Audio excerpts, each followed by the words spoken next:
Très heureux d'ouvrir cette université d'été. Je remercie moi-même à nouveau l'ensemble des institutions qui nous ont fait confiance et qui nous ont apporté leur soutien, et notamment leur soutien financier. Évidemment, je remercie à nouveau les équipes de l'INHA et en particulier Mathilde et Joséphine. Et puis je remercie parmi le public ici, les personnes qui ont vu le programme et qui sont présentes dans la salle, et bien sûr évidemment les participants qui nous font la joie d'être avec nous. J'espère que le programme sera à la hauteur de vos attentes. Je me réjouis beaucoup des discussions très riches qui auront lieu à la faveur de cette école d'été.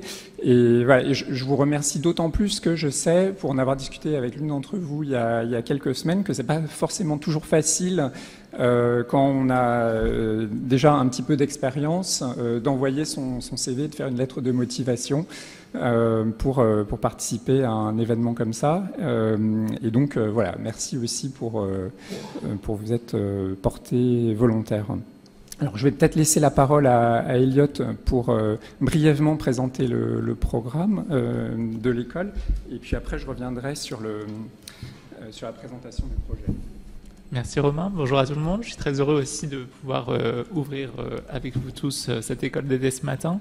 Alors pour ceux qui ne sont pas participants et qui sont également dans la salle, puisque c'est une conférence ouverte au public, je reprécise simplement donc que cette école d'été se décline en deux formats, avec d'une part un groupe de 15 participants qui ont été sélectionnés de façon très difficile à la suite d'un appel à candidature ouvert en février, où on avait reçu quand même 60 candidatures, ce qui dit quand même aussi tout l'intérêt qu'il peut y avoir pour ces études matérielles dans nos différents métiers. Et finalement, ces 4 participants vont avoir accès effectivement à un programme tout à fait complet et dense de visites et d'ateliers, mais articulé aussi avec une programmation publique, puisque l'idée c'était aussi de s'ouvrir justement au grand public, de pouvoir aussi montrer toute la diversité des approches qu'on peut nourrir à partir de l'étude de l'or dans la peinture et au-delà. Et donc vous avez ici le programme des conférences publiques, qui sont donc librement accessibles sur ces 4 jours, avec ce matin une introduction déjà au projet Aurum. Ce soir, effectivement, une conférence de Saskia Koenig sur notamment la question du Fond d'or chez Fra Angelico et de la construction historiographique aussi de l'idée de Fond d'or comme celle d'un espace qui n'est pas un espace. Donc ça, ce sera tout à fait passionnant, j'en suis sûr. On a aussi des tables rondes avec des métiers, puisque vous avez pu comprendre effectivement que l'idée de cette école d'été, c'était pas seulement de faire un dialogue entre historiens de l'art universitaire, mais aussi de pouvoir s'ouvrir au-delà à notamment tout ce qui peut concerner les professionnels des musées et des sciences du patrimoine, de pouvoir effectivement élargir la focale par ces échanges-là. Et donc on aura demain soir une table ronde sur les questions d'exposition et d'éclairage de l'or dans les musées, avec un conservateur, une scénographe, deux conceptrices lumière. Et mercredi, une table ronde le matin avec des restauratrices, conservatrices restauratrices, donc, qui ont pratiqué la question des dorures, auxquelles s'ajouteront aussi 4 de nos participantes que je remercie très chaleureusement d'avoir accepté ce petit format pour pouvoir échanger justement sur les pratiques de conservation-restauration appliquées à la question des dorures. On poursuivra la semaine avec des conférences plus plénières, avec le mercredi soir une intervention de Maximilien Durand sur les usages de l'or dans le monde byzantin, puisque l'idée de cette école d'été, c'était, vous l'aurez compris, de à la fois ouvrir le cadre du projet Aurum qu'on va vous présenter dans un instant, qui se concentre sur la peinture occidentale du XVIe, XVIIe, de l'ouvrir du point de vue géographique et du point de vue chronologique. Et donc, ouverture géographique ici avec le monde extra-byzantin, ouverture chronologique le lendemain avec Daniel Schlier qui nous parlera de sa pratique actuelle, contemporaine, de l'or dans la peinture, et ouverture également géographique avec jeudi soir une conférence de clôture de Rebecca Zorat, qui est donc chercheuse invitée à l'INHA ce mois de juin, sur justement les relations que l'or permet d'interroger, relation entre l'Europe et l'Amérique au XVIe siècle et au-delà. Donc on introduit peut-être la conférence d'aujourd'hui. Donc on va effectivement aujourd'hui avoir le plaisir de vous introduire au projet de recherche à Aurum, avec donc 4 des 5 coporteurs de ce projet ANR que je présente ou qu'on fait en tour de... Peut-être qu'on se présente chacun, je ne sais pas.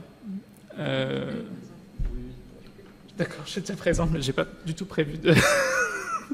Alors, Christine Andro est née. Donc, Christine Andro, qui est donc professeure au Muséum national d'histoire naturelle, en charge notamment du centre de recherche sur la conservation, donc le CRC, conservation des collections, et CNRS aussi, la tutelle. Donc, Christine Andro, qui s'occupe du volet numéro 3, qui est le volet optique, qu'on va vous présenter dans un instant. Dan Wodislaw, qui est professeur à CY-Cergy Paris Université. C'est bien ça? Oui. Et qui est donc spécialiste notamment des questions d'informatique et d'humanité numérique qu'on vous présentera également à travers le WP4.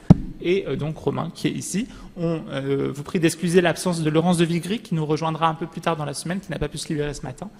Laurence de Vigry, qui est donc chargée de recherche au laboratoire d'archéologie moléculaire et structurale, qui s'occupe plus particulièrement du WP2 sur l'histoire des techniques, et dont je présenterai un peu les travaux, mais c'est elle qui vous présentera pour les participants ces questions, notamment mercredi après-midi. Voilà. Donc je cède la parole à Romain pour introduire donc le programme de recherche. Merci beaucoup Elliot. Donc après ce rapide tour de table qui en précédera un peu plus large pour l'ensemble des participants autour d'une séance intitulée par Elliot « Mon objet doré en 180 secondes ». Donc je voudrais commencer par introduire le projet Aurum qui a démarré en 2021. Qui a encore à peu près 2 ans à évoluer et qui a été tout d'abord financé par la Fondation des sciences du patrimoine et puis un ensemble d'institutions comme l'Université Paris-Lumière et le Louvre notamment, et puis à partir de 2022 par l'Agence nationale de la recherche, grâce à qui il a pu vraiment prendre son essor qui a été démultiplié par l'Institut national d'histoire de l'art à partir de l'année 2023. Et donc je suis très heureux que cet événement puisse avoir lieu, ce qui n'aurait sans doute pas été le cas avec le seul financement de l'ANR. Voilà, donc c'est vraiment une grande chance pour moi et pour le reste de l'équipe que le projet évolue dans ce cadre-là. Et puis il y a un certain nombre. Alors cette diapositive que je montre toujours n'est pas destinée à faire peur par la multiplicité de ces logos, même si c'est parfois un peu le cas, mais simplement aussi à rendre hommage aux différentes institutions dont les différents membres du projet sont membres. Donc il y a un certain nombre de laboratoires d'histoire de l'art, de physique, d'informatique, de physico-chimie et des institutions muséales donc parmi lesquelles se trouvent nos participants. Alors je voudrais commencer par dire quelques mots de nature historiographique pour expliquer pourquoi on s'est intéressé à ce sujet-là. Dans un article assez récent sur l'usage de l'or par le peintre Carlo Crivelli, qui exerça son art dans la région italienne des Marches dans la seconde partie du XVe siècle, l'historienne de l'art Alison Wright faisait le constat suivant. Les commentateurs dénonçaient le recours de Crivelli au fond d'or comme archaïque ou rejetaient la faute de ce qu'ils considéraient comme un goût démodé sur les commanditaires de l'artiste. De fait, il semble bien que ce type d'attitude de la part des historiens de l'art soit assez général depuis la naissance de la discipline au XIXe siècle. C'est-à-dire que pour les historiens de l'art, l'usage de l'or, l'usage du fond d'or en particulier, après le milieu du XVe siècle, est en général considéré comme dépassé, anachronique. Ce matériau ne serait plus utilisé que pour des détails, auxquels d'ailleurs jamais personne ne s'est vraiment intéressé. Bref, la Renaissance marquerait un tournant dans les pratiques des peintres qui désormais délaisseraient l'or. Alors le projet Aurum que nous vous présentons ce matin montre pourtant que si le recours à l'or est moins fréquent, évidemment. Il ne s'agit pas de révolutionner complètement les idées sur ce sujet, mais si le recours à l'or est moins fréquent que dans la période qui précède, ce matériau n'est pour autant pas complètement abandonné. En témoigne tout un ensemble d'œuvres du XVIIe siècle que vous voyez à l'écran et qui toutes comprennent de l'or, qui sont réalisées sur des supports différents, avec des techniques variées et qui, vous le voyez surtout, adoptent des iconographies qui sont extrêmement variées et qui n'ont pas grand-chose à voir avec ce qui existe au Moyen-Âge. Donc il y a bien un usage continu de l'or et un usage aussi très inventif de ce matériau dans différents types d'iconographie. Alors ce matériau semble être un invu dans la pratique artistique de la période qui suit la période médiévale jusqu'au revival spectaculaire opéré par Klimt à la fin du XIXe siècle. En fait, c'est sans doute la brillance de l'or que les historiens de l'art ne voient plus. Elle fait partie, comme vous le savez, de l'une des dimensions de la couleur, au-delà de la teinte, de la saturation et de la clarté. Il y a ce que certains appellent la saisie et qui inclut également la matité, la transparence, la texture, etc. Alors c'est dès l'époque de la Renaissance elle-même que des discours sont produits qui condamnent l'usage de l'or dans la peinture. Et puis c'est l'hypothèse que je veux faire. À partir du XIXe siècle et de la naissance de l'histoire de l'art comme discipline universitaire, les historiens de l'art ont été conditionnés par ces discours. Deux jalons sont importants au moment de la Renaissance. Alors, c'est des textes qui sont assez bien connus des historiens de l'art et de ceux qui s'intéressent à l'art pour cette période-là. Le premier est la rédaction par l'humaniste florentin Léon Battista Alberti de son traité de la peinture en 1435. Et donc je lis ce passage. Certains emploient de l'or de façon immodérée parce qu'ils pensent que l'or confère une certaine majesté à l'histoire, et cela, je suis loin de les approuver. Bien plus, si je voulais peindre la Didon de Virgile, toute resplendissante d'or, avec son carquois d'or, ses cheveux noués par des rubans d'or, ses vêtements fixés par une fibule d'or, tirés par un attelage d'or, je tenterais de rendre une telle abondance de rayons d'or, qui frappe de tous côtés les yeux de ceux qui regardent, par des couleurs plutôt que par de l'or. Alors que c'est pour ces couleurs qu'un artiste mérite le plus d'admiration et de louanges, on peut aisément voir que si l'on met de l'or dans un panneau plat, la plupart des surfaces qu'il aurait fallu représenter claires et brillantes paraissent sombres aux spectateurs et que certaines autres, peut-être, qui auraient dû être plus ombrées, semblent plus lumineuses. Alors Alberti s'intéresse ici à la représentation des objets en or.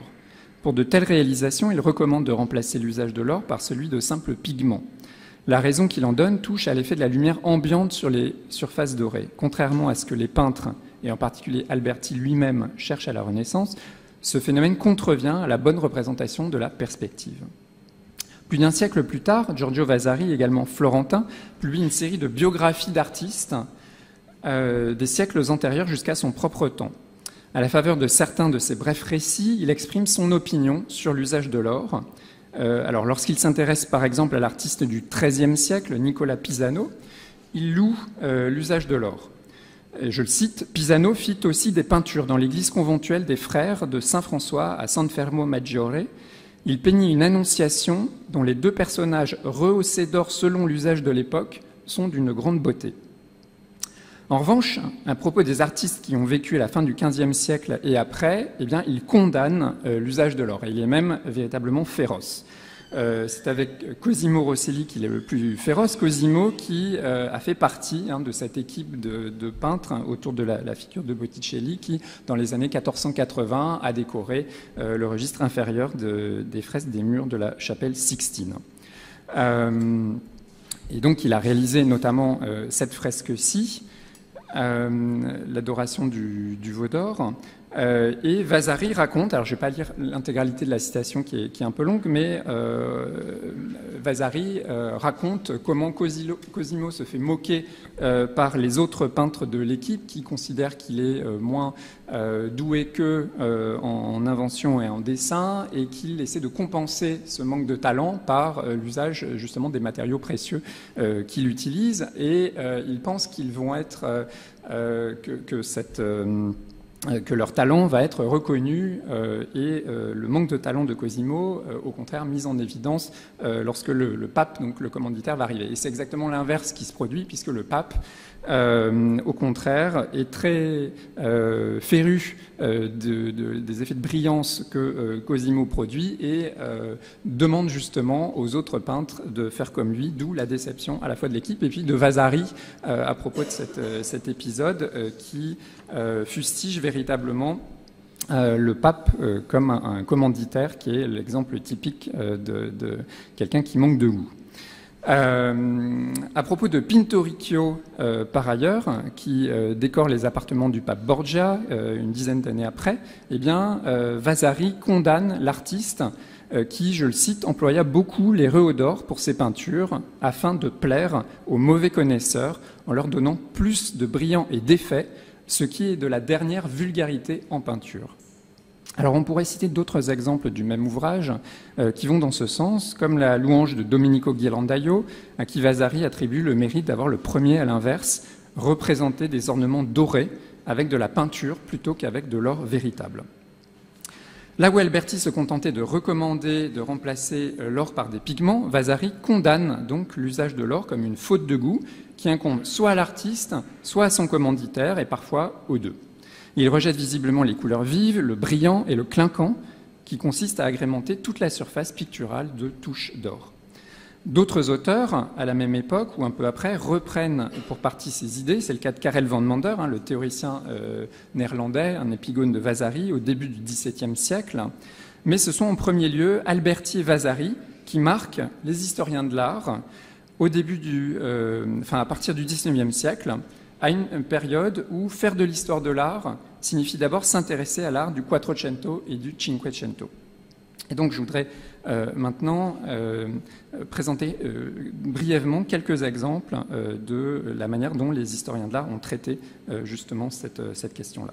Alors dans une recherche qui est encore en cours, j'ai pu consulter certains ouvrages d'historiens de l'art canonique ainsi qu'un ensemble de grandes synthèses d'histoire de l'art publiées en français ou en anglais depuis la fin du XIXe siècle.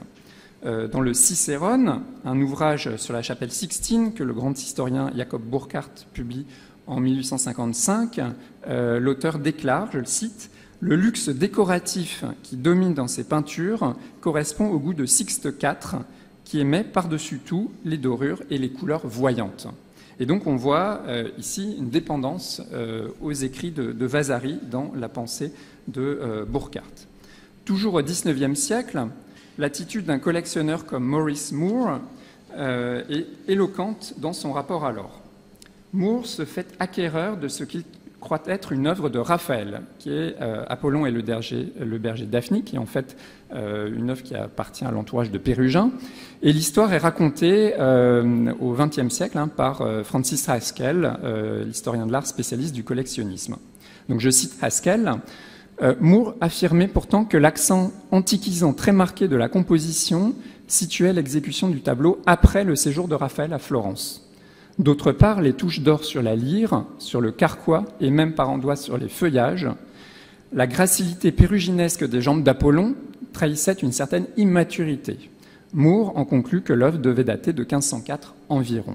Alors 1504 correspond, comme vous le savez, à l'une des premières années de la carrière de Raphaël, un peintre dont la tradition a fait une des figures majeures de la Renaissance italienne. Et donc, dans une vision évolutionniste, Moore considère que si une œuvre de Raphaël contient de l'or, celle-ci ne peut que marquer un stade encore élémentaire de sa carrière. Pourtant, l'une des dernières œuvres du maître, la Fornarina, contient de l'or, qui joue par ailleurs dans cette peinture un rôle crucial. C'est avec de l'or que Raphaël a inscrit les lettres de son nom sur le bracelet qui orne le bras de la jeune femme. L'artiste signe ici son œuvre autant qu'il prend symboliquement possession de la jeune femme, réputée être sa maîtresse. Il est intéressant de noter qu'une telle histoire de l'art se construit en parallèle des mouvements picturo-historicistes, les nazaréens, les pré-raphaélites, le néo-gothique. Les artistes appartenant à ces mouvements utilisent l'or dans leurs propres œuvres, c'est ce qu'on a pu constater, mais dans une quête qui renvoie à l'art du Moyen-Âge. Dans les yeux des historiens de l'art de l'époque, s'appropriant cela sans doute le discours d'Alberti, la période de la Renaissance marquée par la recherche du naturalisme ne peut correspondre qu'à un abandon de l'usage de l'or. Dans ce schéma, un peintre canonique comme Raphaël n'a pu que délaisser ce matériau une fois son style devenu mature. Alors, dans cette conception évolutionniste, Giotto fait figure de précurseur. Dans l'immense synthèse sur l'histoire de l'art coordonnée par Charles Blanc, dans la seconde moitié du XIXe siècle, on lit ainsi à propos de l'école florentine au Moyen-Âge, je cite, donc c'est un texte de Paul Mantz à l'intérieur de ce volume, « La peinture est alors faite de somptuosité et de roideur, elle se surcharge de dorure. L'ancien symbolisme avait à peine soupçonné l'existence du ciel. Giotto fait à lui seul cette glorieuse découverte. Au fond d'or des peintures traditionnellement fermées, il substitue le limpide azur de l'atmosphère italienne. Il peint des arbres et des montagnes, il sait que saint François a conversé avec les oiseaux, il introduit en ses fresques hospitalières ces humbles créatures qui, avant lui, n'avaient pas droit de cité dans l'art. » Giotto est donc vu comme le premier à abandonner les fonds d'or. Et ces considérations vont se cristalliser ensuite au cours du XXe siècle. Alors, j'ai malheureusement pas le temps d'insister et de vous donner des exemples pour le XXe siècle ce matin, mais on voit que c'est véritablement quelque chose qui se perpétue. Alors, en plus des raisons idéologiques et du conditionnement auxquels ont été confrontés les historiens de l'art, une telle attitude qu'on pourrait appeler d'aveuglement par rapport à l'usage de l'or s'explique sans doute par plusieurs autres facteurs dont je voudrais vous présenter ici une liste non exhaustive. Donc c'est une série d'hypothèses. Alors tout d'abord, et mis à part pour des raisons d'authentification, l'intérêt des historiens de l'art spécialistes de la peinture à l'époque moderne pour la matérialité des œuvres est longtemps resté faible. On a vu l'an dernier, à l'occasion du CIHA sur ce thème matière-matérialité, que c'était enfin quelque chose qui était appropriable très largement par la communauté, mais cela a mis longtemps, et je dirais encore plus longtemps en France peut-être qu'ailleurs. La question de la médiation visuelle est certainement elle aussi un facteur d'explication. D'une part, il faut rappeler que la diffusion de l'image d'œuvres polychromes s'est longtemps faite par le moyen de reproduction en noir et blanc. C'est le cas notamment des estampes réalisées à partir de la Renaissance pour propager une iconographie, et on pense évidemment à l'atelier de Raphaël au XVIe siècle.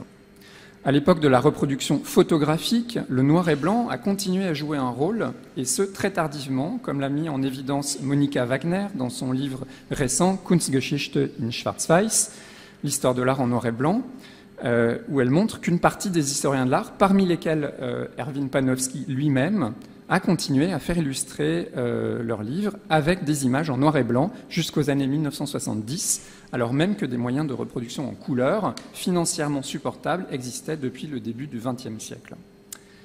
Par ailleurs, les conditions de visibilité des œuvres dans les musées ont participé sans doute pour beaucoup à l'invisibilité de l'or.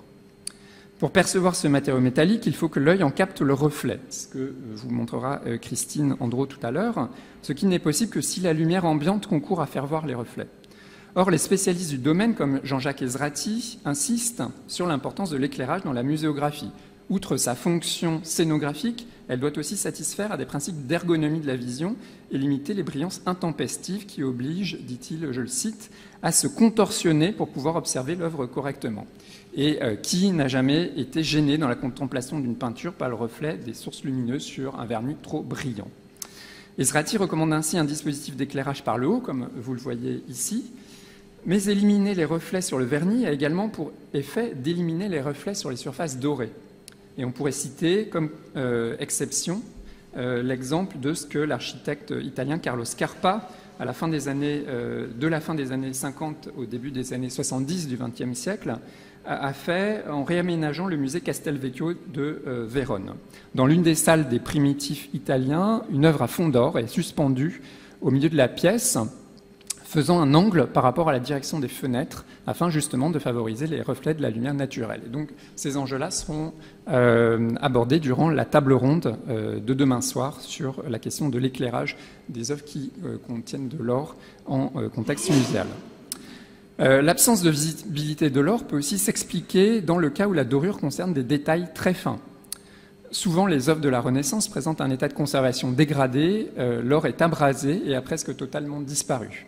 Alors là, même si les considérations seront sans doute beaucoup plus variées, c'est aussi le type d'aspect qu'on abordera pour la table ronde de mercredi matin sur ces questions de restauration des dorures.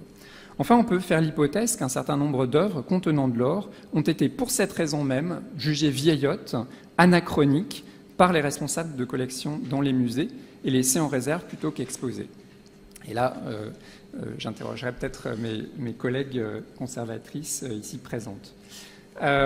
L'historiographie. Alors, en dernier point, et avant de laisser la parole, avant de présenter très concrètement le projet, je voudrais faire un très bref point sur la manière dont certains historiens de l'art se sont véritablement penchés sur la dynamique justement de l'abandon de l'or, ou plutôt du fond d'or, dans l'art, pour en proposer une forme de théorisation.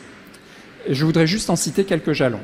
Les plus fondamentales sont contenues dans des ouvrages assez généraux et finalement n'abordent la question de l'or qu'en passant. J'espère que vous m'entendez tous bien. Dans son ouvrage publié en 1942 en anglais et intitulé On Art and Connoisseurship, l'historien de l'art allemand Max Friedländer aborde toutes sortes de réflexions sur la perspective, la beauté, le mouvement ou encore le connoisseurship.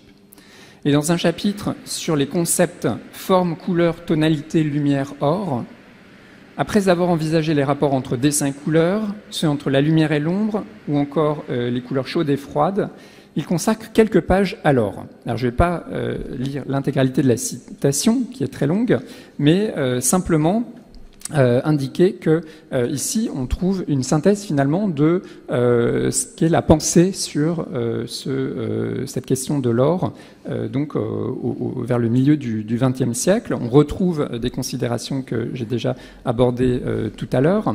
Friedländer met en avant une différenciation dans la géographie artistique des usages de l'or. Il montre que finalement ce qu'il appelle les Allemands et les Vénitiens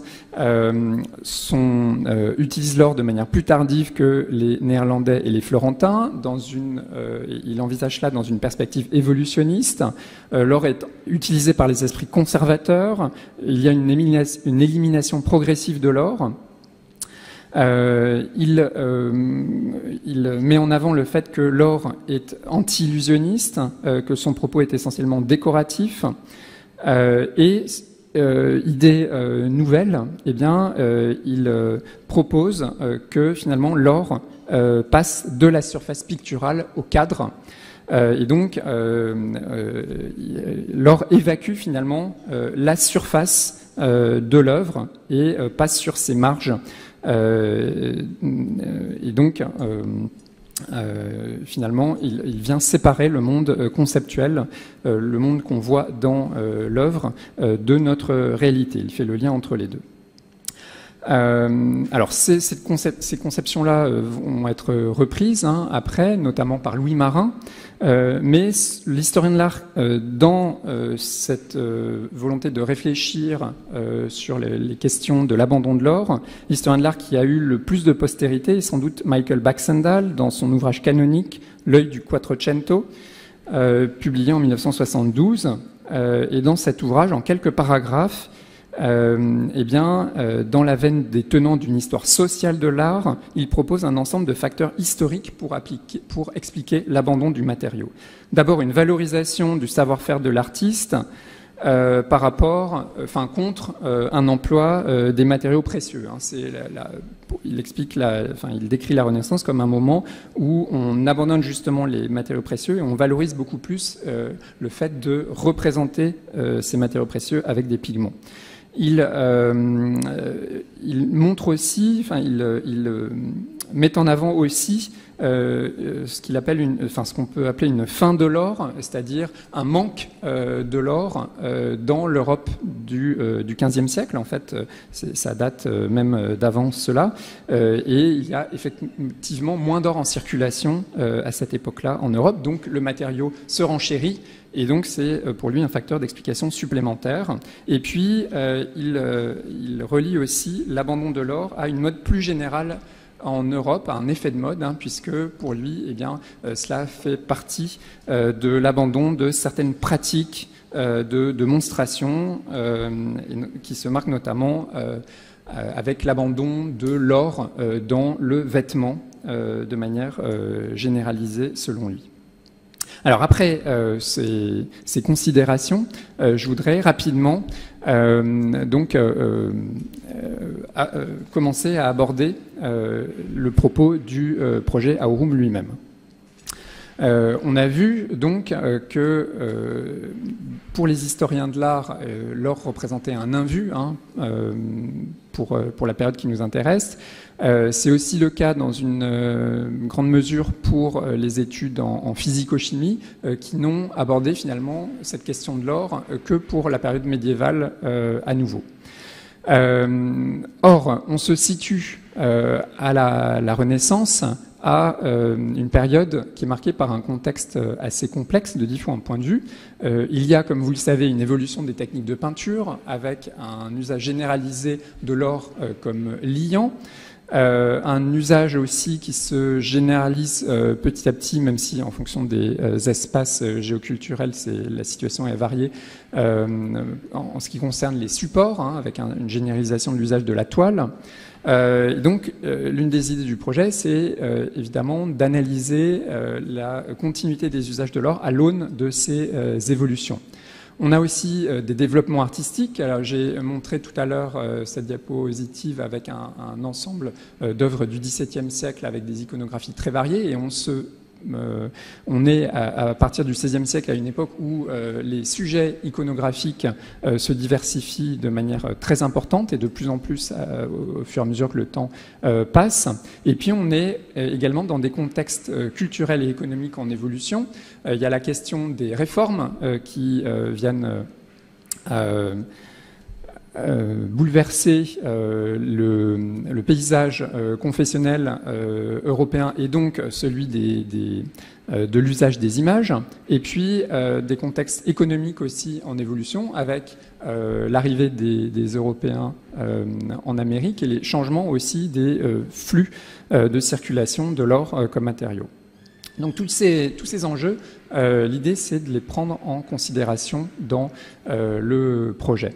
Et ce projet a pour but d'abord de constituer un corpus d'œuvres originales et de l'analyser dans une perspective triple, historique, technique et optique, en essayant, l'un des buts, c'est finalement parfois de redécouvrir certaines œuvres qui peuvent être par ailleurs bien connues, très bien étudiées par les historiens de l'art, mais en voyant que l'artiste a utilisé de l'or et en essayant d'interpréter pourquoi. Et j'espère que la visite de demain au Louvre sera à même de vous montrer cela.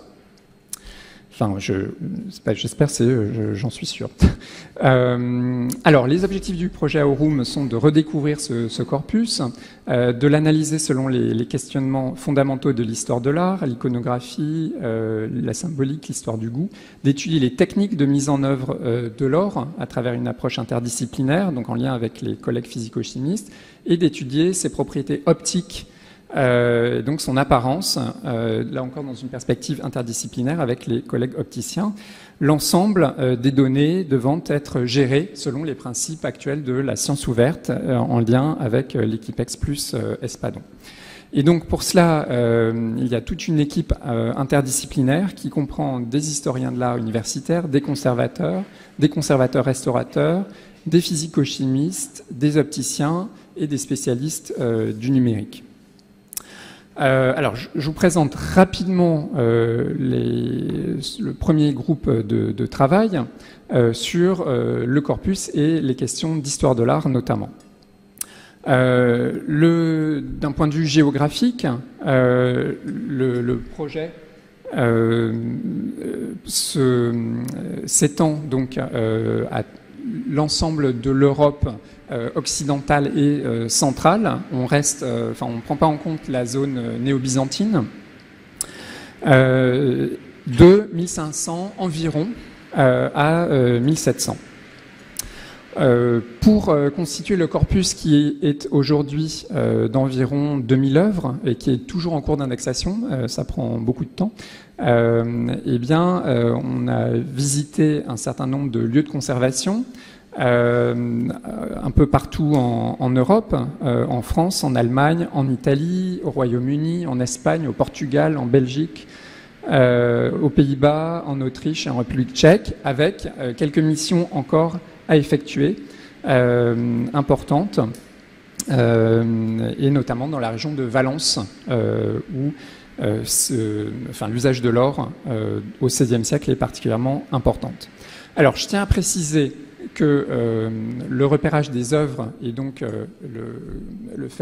leur contribution au corpus s'effectue par une approche sensible et qu'évidemment on n'a pas du tout les moyens pour chacune des œuvres de faire une analyse physico-chimique qui seule, en réalité, évidemment, permet de dire si on a affaire véritablement à de l'or ou pas. Mais ça ne rend pas pour autant caduque la constitution du corpus. En fait, ce qui nous intéresse, ce ne sont pas les œuvres où les peintres ont utilisé de l'or. Et en fait, on pense que ça correspond quand même à 99% du corpus.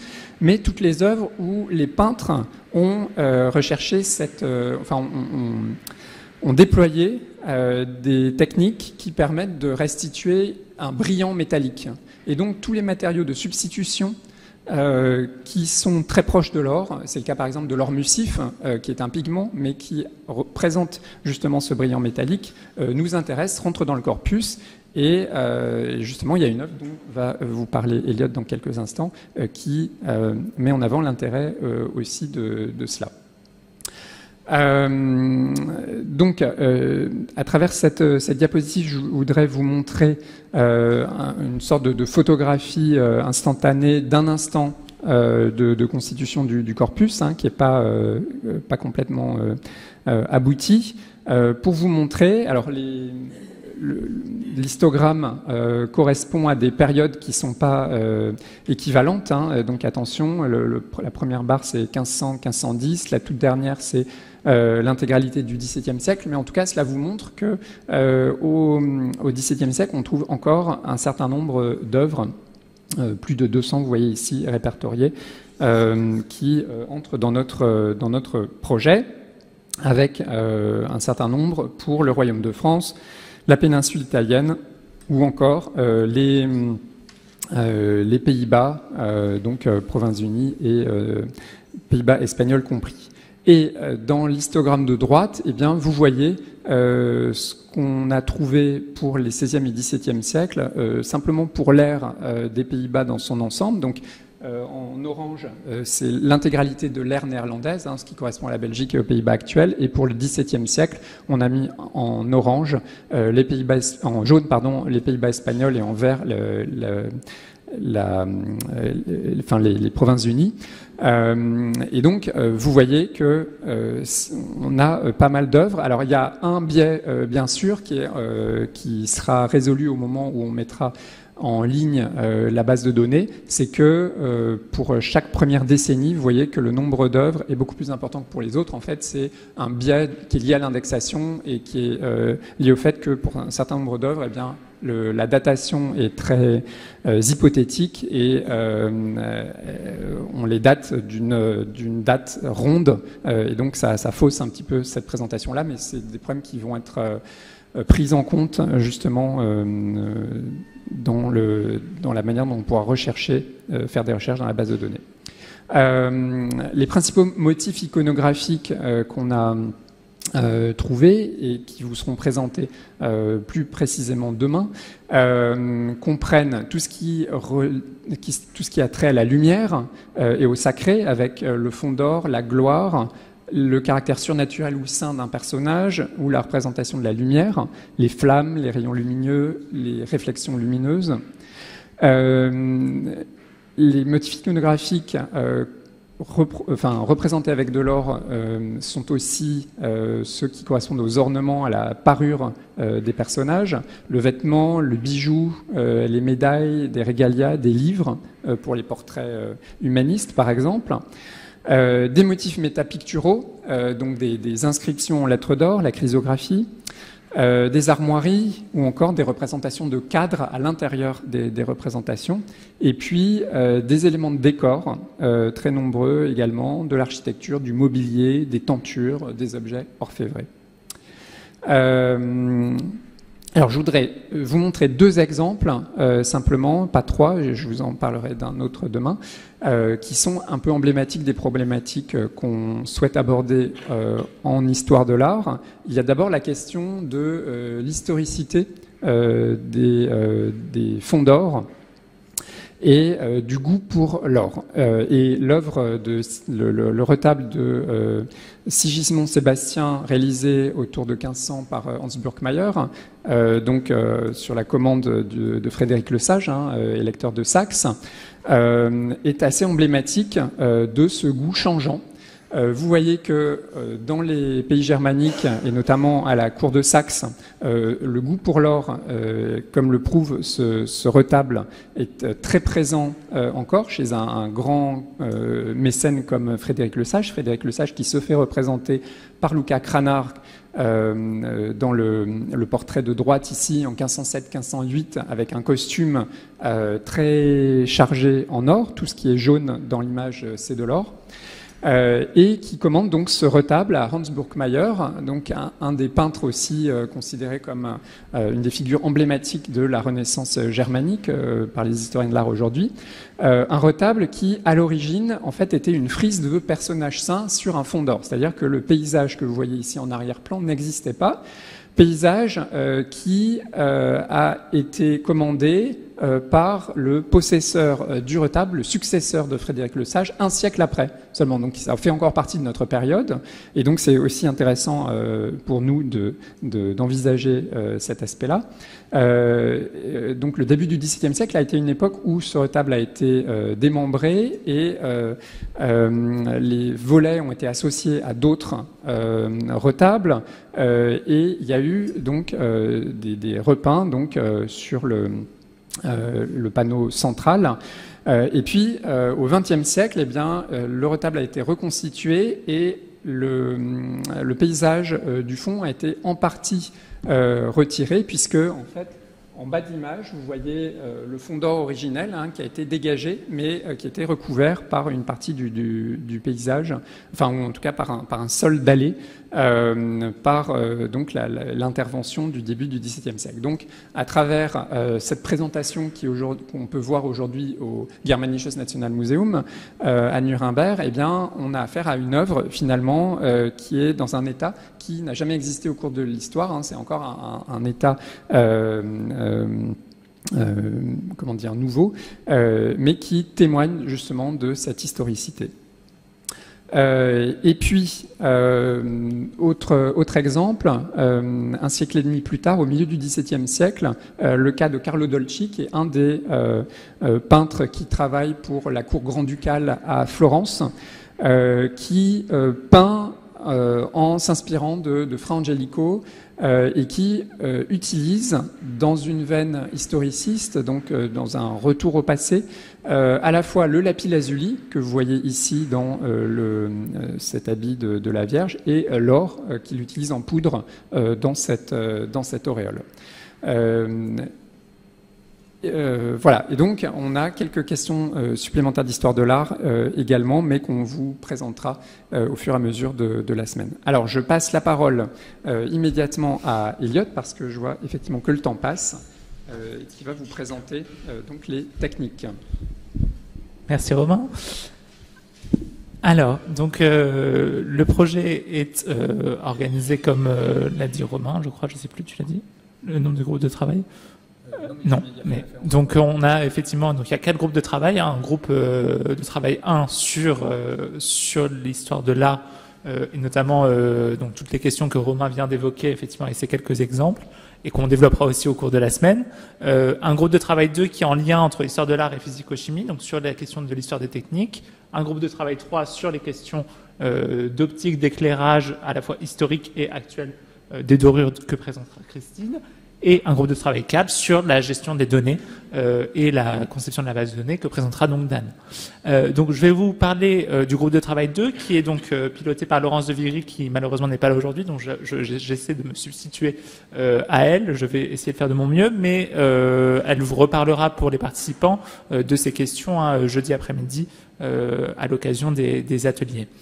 Donc le groupe de travail 2, en fait, il a pour objectif justement de contribuer à cette histoire des pratiques de dorure, histoire des pratiques de dorure qui, comme l'a évoqué Romain, est essentiellement construite sur la connaissance des œuvres médiévales, des œuvres du XIVe, XVe siècle faisant usage de l'or, une connaissance technique qui est essentiellement liée aussi à la question du fond d'or, dans la mesure où c'est effectivement ce qui a fait le plus l'objet d'études en regard d'autres usages et d'autres manières d'autres modes d'application de l'or qu'on va retrouver notamment pour les usages internes de l'or dans les tableaux.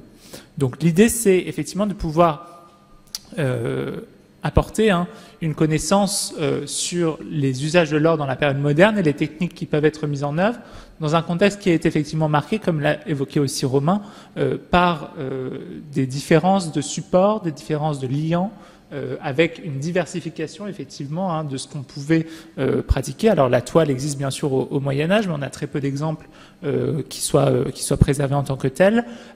Et on a surtout des nouveaux supports, et notamment tous les supports de cuivre, d'ardoise, de pierre dure, sur lesquels on va voir que l'or est régulièrement employé, et dont il s'agit aussi donc de pouvoir mesurer un peu les effets et les modes d'application.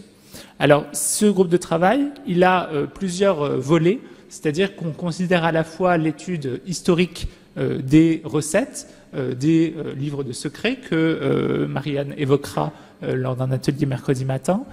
Il considère également donc tout ce qui va toucher aux archives de laboratoire, notamment dans le cadre du programme ArcLab, qui permet un accès à la bibliothèque et à la documentation des archives de laboratoire de différents musées en Europe, donc des archives de laboratoire qui ont été consultées au cours des dernières années, avec encore aussi des projets là-dessus.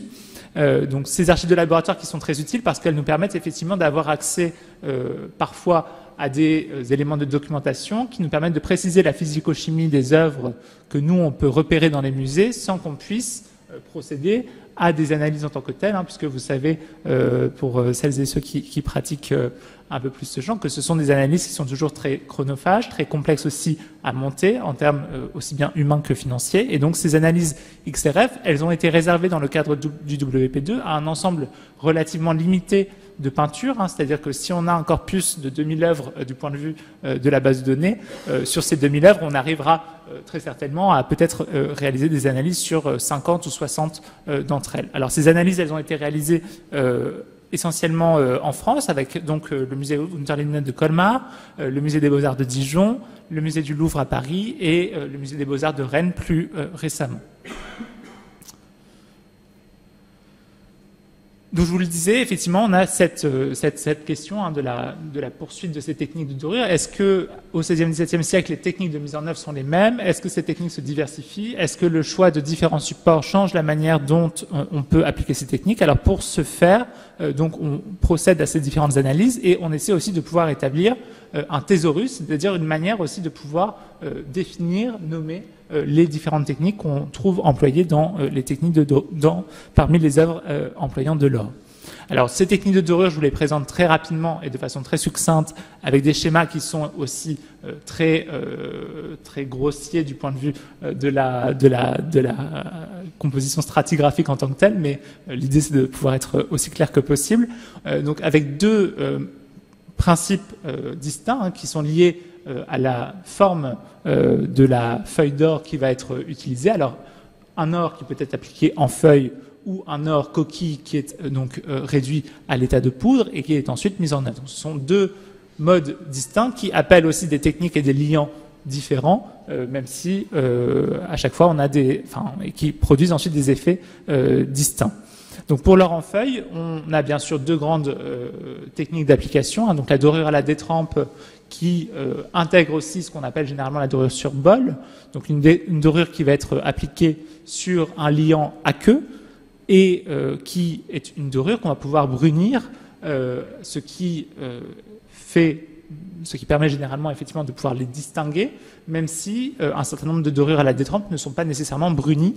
Et donc là, c'est aussi toute l'incertitude qu'il peut y avoir dans l'identification des techniques qui sont mises en œuvre. D'autre part, la dorure à la mixtion, donc qui est une dorure sur un liant huileux, sur un mordant huileux, qui a pour caractéristique de ne pouvoir être brunie. Et donc le fait qu'elle ne puisse être brunie fait qu'on va avoir effectivement une distinction d'effets optiques qu'on va aussi repérer dans les peintures du corpus. Je termine avec donc l'or coquille, qui est également appelé l'or en poudre, hein, ou or réduit en poudre dans les textes, qui, quant à lui, va être généralement posé au pinceau, qui est éventuellement brunissable, même si généralement il est beaucoup moins bien conservé que ce qui peut avoir été doré à la feuille, et en principe un liant qui, pour l'or coquille, de ce qu'on peut établir du point de vue des textes et de la tradition des techniques, est toujours associé à un liant aqueux. Et on est donc en train aussi de voir dans quelle mesure est-ce qu'au XVIIe on a une mise en œuvre de cet or coquille avec un liant huileux ou pas. Donc j'essaierai de vous en reparler si j'arrive à tenir le temps. Alors au-delà de ce mode d'application primordial de l'or en feuille, on a bien sûr tout un travail de finition de l'or qui va pouvoir être travaillé à partir de la couche préparatoire, qui va pouvoir être travaillé sur la feuille de métal directement, avec différentes techniques complémentaires qui sont mises en œuvre. Donc, le brunissage, qui peut être fait à différents degrés, l'application également de vernis, les questions ensuite de relief en creux, donc les reliefs qui sont appliqués en creux avec les différentes approches de poinçonnage, de ciselure, ce qui concerne également donc les reliefs réalisés sous la feuille avec la pastiglia, ce qui concerne ensuite les applications de couches pigmentaires sur la feuille, dont on va voir un certain nombre d'exemples au cours de la semaine, avec donc notamment tout ce qui concerne les glacis colorés, ce qui concerne également les couches opaques noires ou blanches, ce qui concerne encore la pratique du sgraphite, qui consiste donc à retirer la couche pigmentaire appliquée sur la feuille d'or pour révéler la dorure en dessous. Dans le cadre du projet Aurum, on ne considère pas, dans le cadre du corpus, les œuvres qui imitent l'or. Et ces techniques d'imitation de l'or sont très nombreuses à l'époque, donc c'est bien sûr tout un ensemble de techniques qu'il s'agirait aussi de pouvoir étudier de façon plus complète, mais il y a bien sûr toutes ces techniques d'imitation de l'or par des pigments, bien sûr, par l'application aussi, par exemple, de feuilles d'argent avec une couche jaune ou un vernis par-dessus.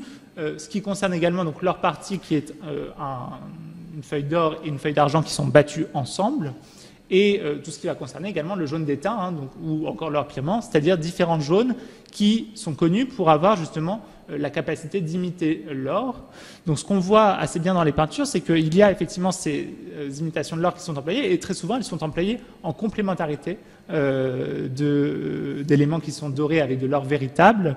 Et ce qui nous intéresse ici dans le cadre du GT2, c'est justement de pouvoir comprendre comment ces différentes techniques sont mises en œuvre de façon conjointe, notamment à partir des analyses. Bon, j'accélère en vous montrant brièvement les quelques exemples de techniques qui nous permettent de voir justement l'application de l'or sur de nouveaux supports à la période moderne, que ce soit donc le cuivre doré pour le petit Rembrandt, donc travaillé au graphite, ou l'ardoise pour Stella, ainsi que la pierre de touche. Donc autant de supports dont il s'agirait, dans l'idée de pouvoir comprendre les modes d'application et les techniques qui sont mises en œuvre en fonction de ces supports distincts. Ce qu'on voit très souvent, c'est des applications combinées de ces techniques, avec justement une capacité des peintres à mobiliser ces techniques pour obtenir différents effets qui vont jouer en complémentarité, avec par exemple l'association chez Faupas de la pastiglia, du sgraffito et de leur coquille pour les différents motifs dorés qui sont représentés sur l'image, mais on ne les voit pas très bien de face. Des applications qui souvent permettent de distinguer différents motifs dans la composition, Alors ici, un panneau assez peu évident dans la mesure où on a donc la dorure à la détrempe pour le fond d'or, les écoinçons qui sont rehaussés de brun. Est-ce qu'il s'agit d'une mixtion ou est-ce qu'il s'agit seulement d'un vernis brun appliqué sur l'or? Ça, on ne peut pas l'établir sans analyse à proprement parler. Ou encore chez Panizziati, ici un usage combiné de l'or coquille, de l'or à la mixtion et de jaune sur la cuirasse de Saint-Paul, de telle manière à ce que lorsqu'on tourne autour de l'œuvre, on a des effets de lumière qui s'animent en fait de façon tout à fait surprenante. Donc je vous parlais de la question justement des thésaurus. Donc là, c'est un peu une ébauche préparatoire du thésaurus qu'on a mis en œuvre pour les techniques de dorure, avec une distinction qui se fait d'abord sur la nature de la couche métallique, qui se fait ensuite sur la nature de la sous-couche, donc une détrempe ou une mixtion, la détrempe intégrant le bol, mais toutes les dorures à la détrempe n'étant pas faites nécessairement avec un bol d'harmonie. On a pour leur coquille, qui est employée de façon tout à fait distincte que la feuille d'or, différents modes d'application, mais pour ce qui concerne plus précisément le travail de la couche métallique dans le cadre des dorures à la feuille, vous voyez cette différenciation qu'on peut établir entre ce qui concerne le travail de la couche métallique sous le métal par la pastiglia, par l'incision, par le décor au tremblé également, qui vont modeler la couche préparatoire avant l'application de la feuille d'or, ou le travail sur le métal par le brunissage, par les reliefs en creux, les poinçons, les ciselures, par également la couche pigmentaire, qui peut être de différentes couleurs, ou son travail en graphite. Je vais terminer en vous précisant donc qu'on a effectivement tout un ensemble d'archives de laboratoire qui nous permettent d'avoir des précisions sur les techniques qui sont mises en œuvre dans les peintures. Donc ça grâce au projet ArcLab. Romain en reparlera demain matin plus précisément. Donc on voit effectivement toute la complexité des techniques qui sont mises en œuvre de façon souvent très conjointe.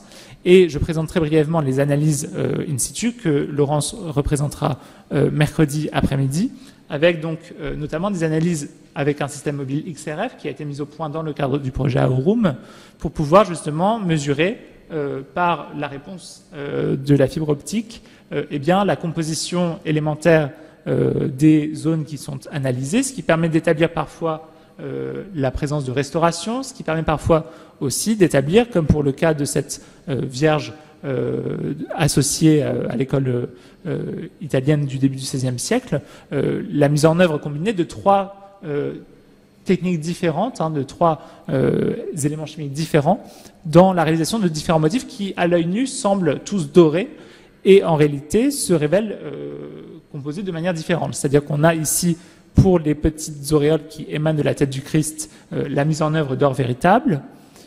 En revanche, pour l'étoile de la Vierge, on a manifestement un laiton, tandis que pour la bordure du manteau, on a affaire à de l'or mucif, qui est cet or composé d'un sulfure d'étain qui est très bien documenté dans les textes, dans la mesure où c'est l'or qu'un certain nombre de textes réglementaires viennent proscrire, dont ils proscrivent l'usage, puisque ce n'est pas de l'or, c'est de l'or mucif, et donc c'est effectivement un or d'imitation qui se trouve ici employé, vraisemblablement pas pour des raisons d'économie, mais plutôt par un souci d'avoir un effet optique différent, puisqu'il faut imaginer effectivement que ces différentes techniques devaient produire, certainement à l'époque de la réalisation du panneau, des effets lumineux distincts. Et je termine tout juste avec un panneau de Louis de Collery qui est l'une des dernières œuvres qu'on a analysées dans le cadre du projet, qu'on est encore en train d'analyser que Laurence est encore en train d'étudier, qui est un panneau de Louis de Collery dont vous voyez que les draps en fait qui ornent les murs de la pièce sont peints à l'imitation de cuir de Cordoue, comme on peut en trouver par exemple chez Rubens à Anvers vers 1610, donc à peu près à l'époque de la réalisation du panneau. Et donc là, avec un XRF, on voit très bien ici sur l'or en cartographie, en MXRF, eh bien l'application de leur coquille pour dessiner les motifs de ce cuir de Cordoue, application de leur coquille qui, une fois analysée en dinolite, en fait, montre bien comment leur coquille réagit à la lumière, c'est-à-dire avec un effet qui est tout à fait surprenant dans la mesure où lorsqu'on passe devant le panneau, on ne le voit pas forcément.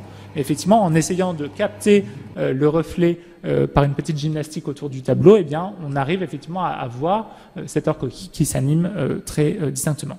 Je suis désolé Christine, je te laisse seulement la parole pour la présentation du WP3. Vas-y, vas-y.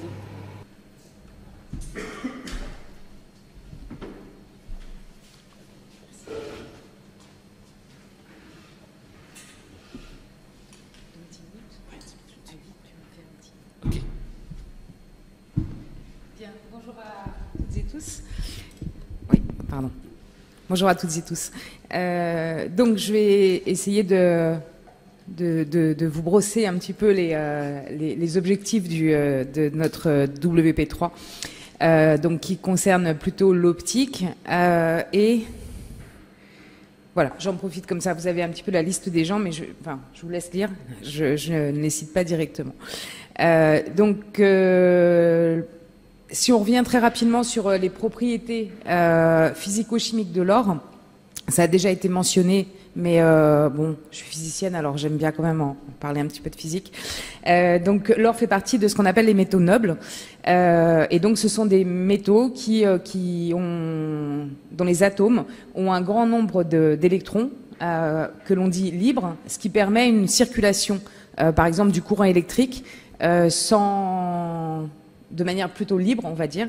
Donc, on peut retrouver le cuivre qu'on utilise couramment dans les fils électriques, mais dans les composants électroniques que l'on a maintenant dans nos ordinateurs et autres devices, on utilise l'or parce que l'or conduit très bien le courant électrique, mais aussi l'or a certaines propriétés physico-chimiques qui sont, c'est juste là, en particulier une grande stabilité chimique. Ils sont aussi bien résistants à l'oxydation qu'à la corrosion. Donc très peu on va dire, d'acides peuvent attaquer l'or.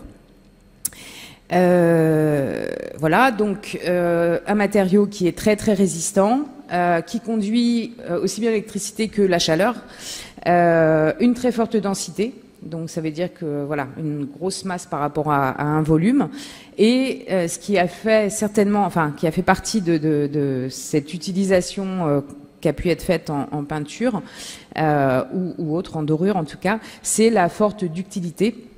Donc un matériau qui est malléable et qui peut se déformer de manière élastique.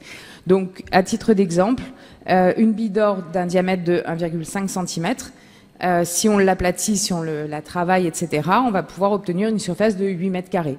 Donc, vous voyez un petit peu le ratio. Et les feuilles d'or font environ 0,2 microns d'épaisseur, sachant que donc un micron, c'est 1 millième de millimètre. Voilà. Donc, tout ça fait de l'or, en plus de sa rareté sur la planète Terre, un matériau que l'on appelle précieux.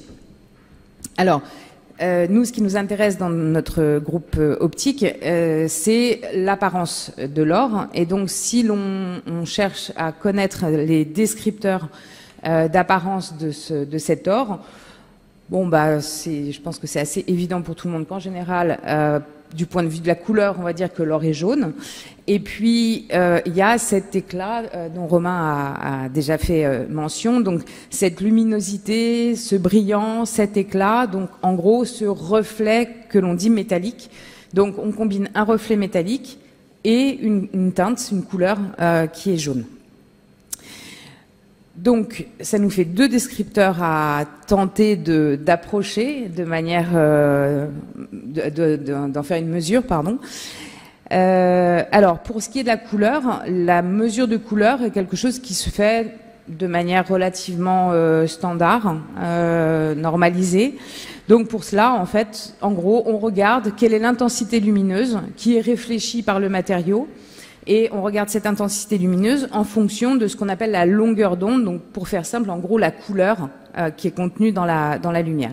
Donc, on obtient ce genre... Attends, il y a une petite souris, peut-être. Voilà. On la voit? Non, c'est pas grave. Ah, ok. Super.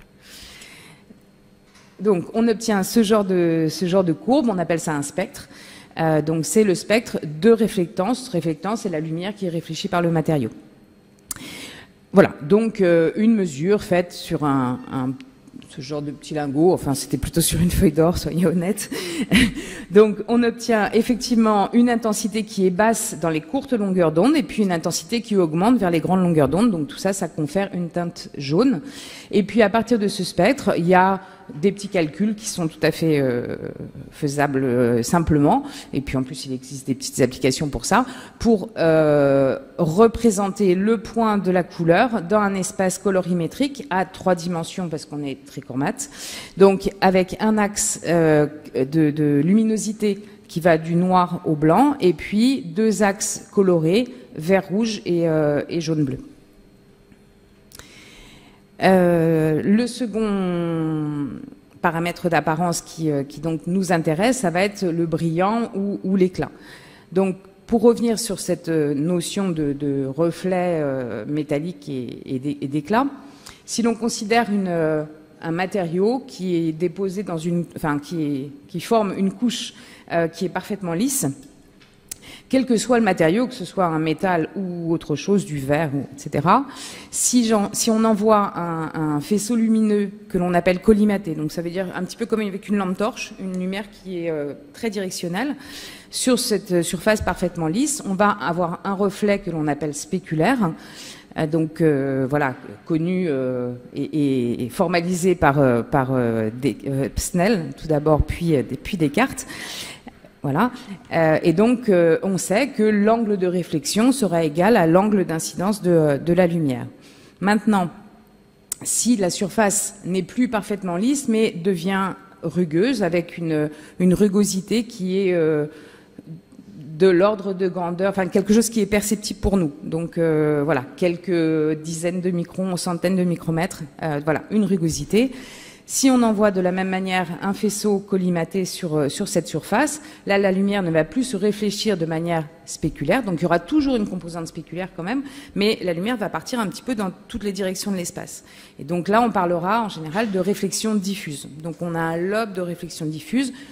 En fonction des hauteurs de rugosité, on va conserver quand même toujours un reflet spéculaire un peu plus important, mais la lumière va partir dans tous les sens. Voilà. L'autre, donc, cette brillance peut aussi être caractérisée et mesurée avec un instrument qui s'appelle un brillance-mètre, mais qui nécessite en général un contact sur l'œuvre. Et bien sûr, le contact est à proscrire quand on va dans les musées. Si on souhaite surtout y retourner, vaut mieux pas faire de contact. Donc, nous avons mis au point un petit système pour faire des mesures sans contact, dont je pense que je vous parlerai un peu plus en détail mercredi après-midi. L'autre aspect... Okay. L'autre aspect qui nous intéresse, l'autre volet, c'est l'influence de l'éclairage. Donc vous êtes tous déjà passés dans les tunnels éclairés par les lampes à vapeur de sodium, où on a un superbe éclairage bien jaune. Et là, en général, quand on regarde ces vêtements ou les objets qui nous entourent, on perçoit bien, enfin là c'est l'exemple le plus flagrant, que la perception de la couleur que l'on a peut être complètement modifiée en fonction de la composition spectrale, donc de la couleur de l'éclairage. Voilà. Juste, j'aborde le sujet. Voilà, donc on en reparlera un petit peu, mercredi. Et donc, bien sûr, la couleur que l'on va percevoir va être la combinaison de l'éclairage que l'on a, de la couleur de l'éclairage, des propriétés optiques de l'objet, donc en particulier de la réflectance, si on parle de l'or, et puis bien sûr la réponse de notre œil, et puis l'interprétation que notre supercalculateur qu'est le cerveau peut en faire. Et donc, en fonction de la couleur de l'éclairage, donc là je vous ai mis quelques exemples, on va pouvoir percevoir des couleurs qui vont être différentes. On peut imaginer que si l'on utilise une LED, voilà, ce genre de choses qui a un gros pic dans le bleu, ça s'est un peu amélioré, mais il y a encore un gros pic dans le bleu, pour éclairer un objet doré qui lui va réfléchir plutôt les grandes longueurs d'onde, en fait ce pic dans le bleu ne sert à rien. Enfin, il sert à rien, ça veut dire qu'en fait, il a beau être là, il pourrait être gênant et perturbant si on éclaire par exemple un objet blanc, parce que ça va augmenter la contribution bleue. Par contre, pour de l'or, finalement, de toute façon, comme ça ne va pas être réfléchi, ça pose pas de problème. Voilà, je vais accélérer un tout petit peu. Donc voilà, une illustration de ce fameux reflet spéculaire. Et ce que l'on constate en optique, quel que soit le matériau, c'est que si on augmente cet angle d'incidence, la réflexion va avoir tendance à augmenter. Donc sur le verre, on peut l'observer, vous prenez un verre de montre, vous regardez le reflet spéculaire comme ça, quasiment en incidence normale, et puis vous augmentez l'incidence, vous allez voir que le verre va réfléchir de plus en plus la lumière. Donc ça peut potentiellement avoir une importance quand on va éclairer les objets. Les petits spots que l'on peut utiliser, vous savez, on peut avoir des angles de propagation de lumière qui peuvent être différents. Donc là, voilà, de 10 à 120 degrés, c'est un petit peu exagéré, mais voilà, il y a un peu tout ça. Donc si j'éclaire mon objet doré avec un faisceau qui est très spéculaire, eh ben, déjà, je vais avoir un certain reflet. Si je l'éclaire, si je change l'angle d'incidence, je vais augmenter la luminosité. Et si en plus je l'éclaire avec tous les angles possibles, là, je vais encore plus augmenter la luminosité. Et en plus, par rapport à ce reflet spéculaire, dans le cas, par exemple, de couches très très lisses, si je l'éclaire de manière spéculaire, bah, il y aura un angle où je vais voir le reflet qui peut effectivement perturber la vision de l'œuvre. Mais si je sors de cet angle, bah là, je ne verrai plus rien, je verrai du noir. Par contre, si je l'éclaire de manière diffuse, bah là, quelle que soit la position que je vais prendre, je pourrai observer la couleur dorée. Voilà, je vais m'arrêter là. Donc ça, c'est voilà, c'est un petit peu notre plan de travail, mais je laisse la parole à Dan.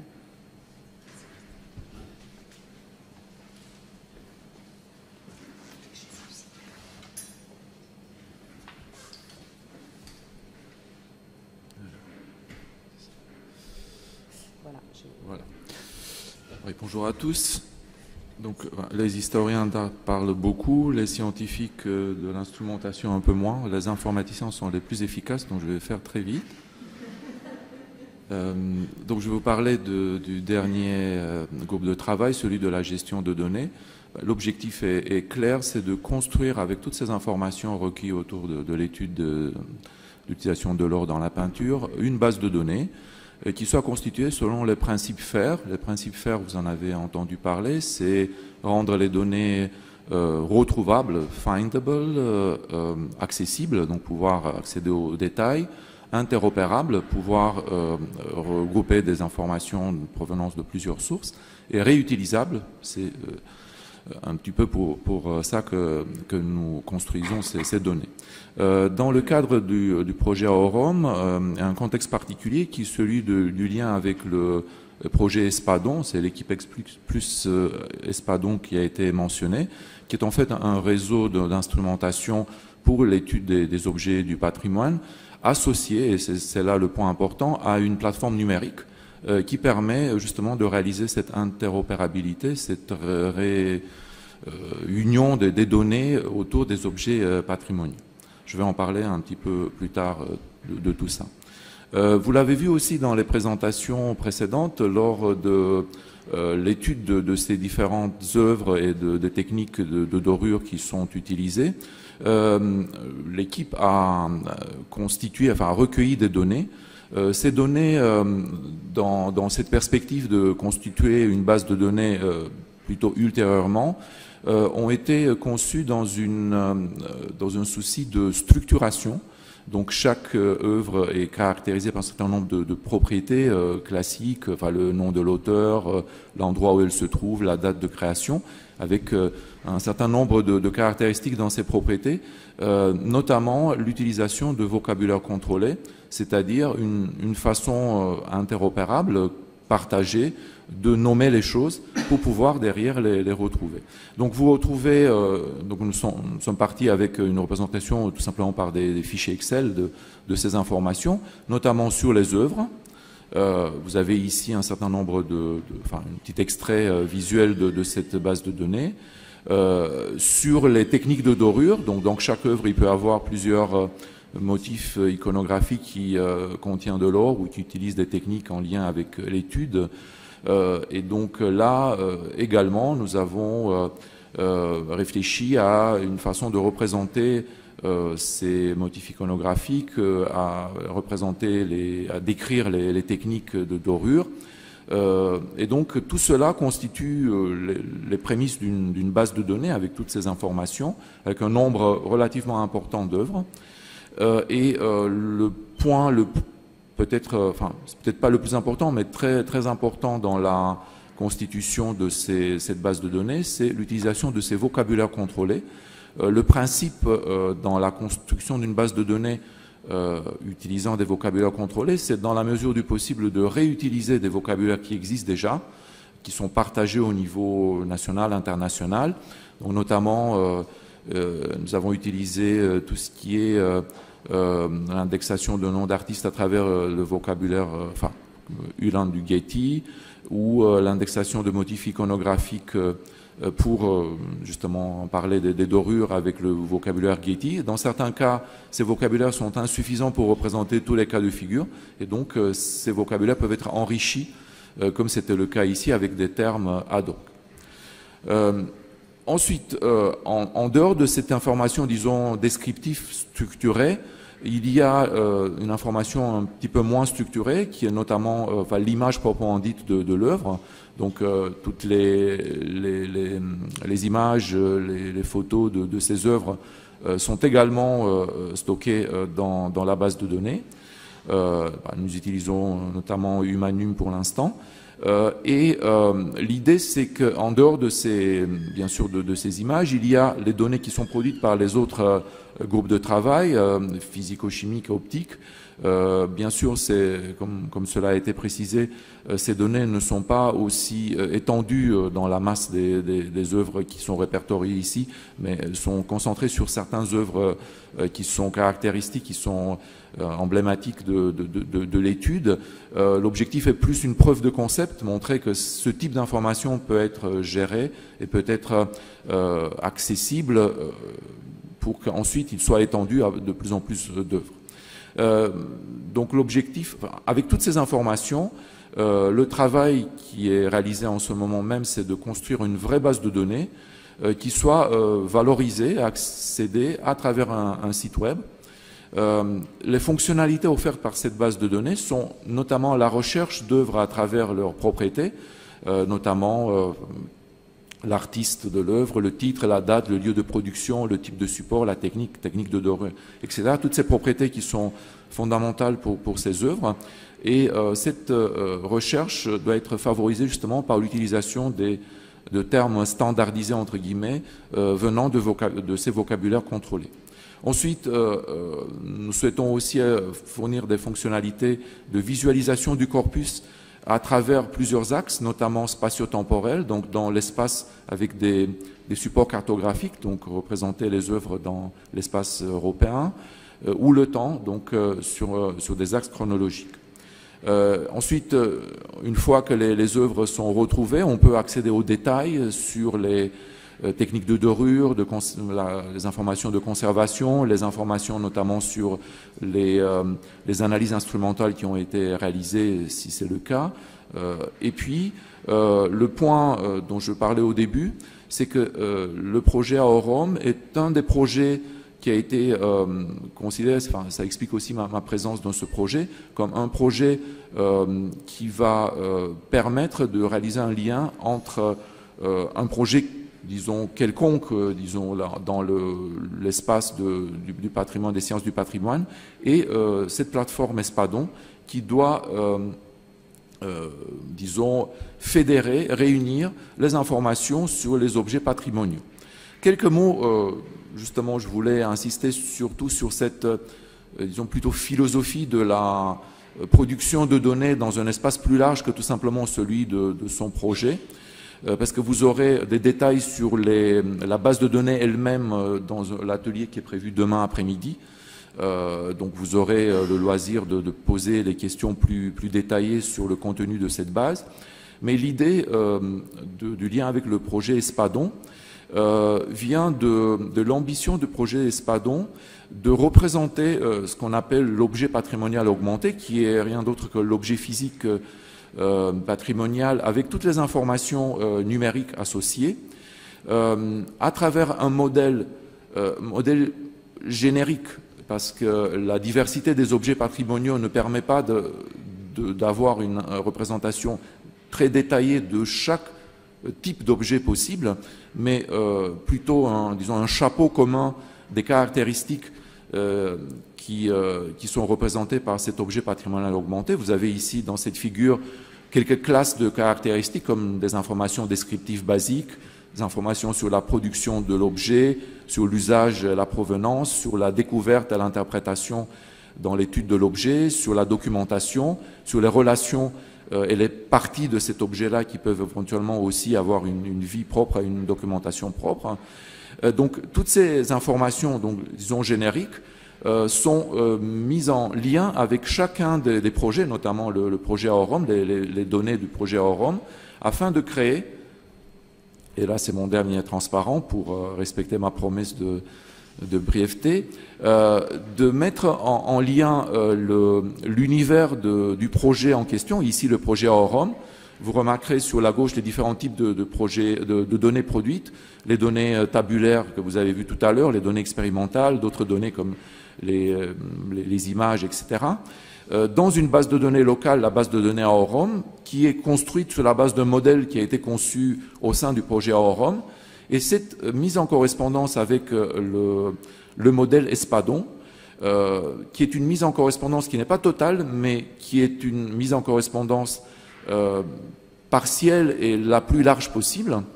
Donc cette mise en correspondance est facilitée par le fait que dans l'élaboration du modèle de données AOROM, nous avions déjà en tête le modèle générique Espadon, et donc cette correspondance est de cette façon facilitée. Mais juste pour donner une petite remarque,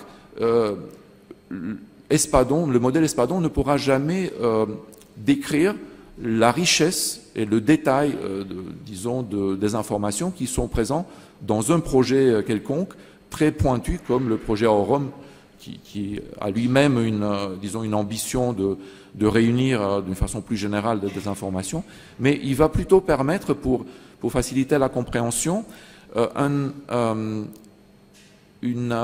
accès à d'autres informations. Donc imaginez que les données dans Espadon sont partagées dans un genre de réseau qui réunit plusieurs sources de données au niveau national et international, notamment au niveau international par le cloud du patrimoine au niveau européen, le projet CCCH. Et l'idée, c'est que ce réseau permet de retrouver de façon... Imaginez un moteur de recherche, si vous voulez, que vous utilisez tous les jours pour trouver des informations sur le web. Espadon, à travers ce réseau, permettra d'offrir ce genre de moteur de recherche qui permettra notamment de trouver une œuvre qui a été étudiée dans le projet AOROM. Et plus que cela, si cette œuvre a été étudiée dans d'autres projets, à travers d'autres angles, avec d'autres propriétés qui sont intéressantes, toutes ces informations seront réunies par Espadon afin d'avoir un accès non pas seulement aux aspects dorure, utilisation de l'or, mais par rapport à d'autres aspects, à d'autres études qui ont été réalisées sur l'œuvre en question dans l'ensemble de l'écosystème Espadon et au niveau européen. Donc c'est ça l'ambition de notre projet. Donc comme je vous disais, vous aurez plus d'informations sur la partie AOROM, base de données AOROM demain après-midi. Et je reste à votre disposition si vous avez des questions. Merci. Merci beaucoup Dan pour ce respect du temps pile poil. Donc on a eu un petit aperçu des différents axes du projet. On va s'en tenir là parce que notre programme est particulièrement dense. Donc je donne rendez-vous au public ce soir pour la conférence de Saskia, qui est dans la salle d'ailleurs, à 18h30, donc Gold Space and Time in Fra Angelico, et à l'auditorium, donc qui se situe au niveau de la rotonde, avec l'escalier qui descend juste derrière l'accueil, ou pour les autres conférences et tables rondes de la semaine. Et j'invite nos 15 participants donc à s'acheminer vers la salle Chastel pour la suite de notre journée. Je vous remercie à tous de votre présence.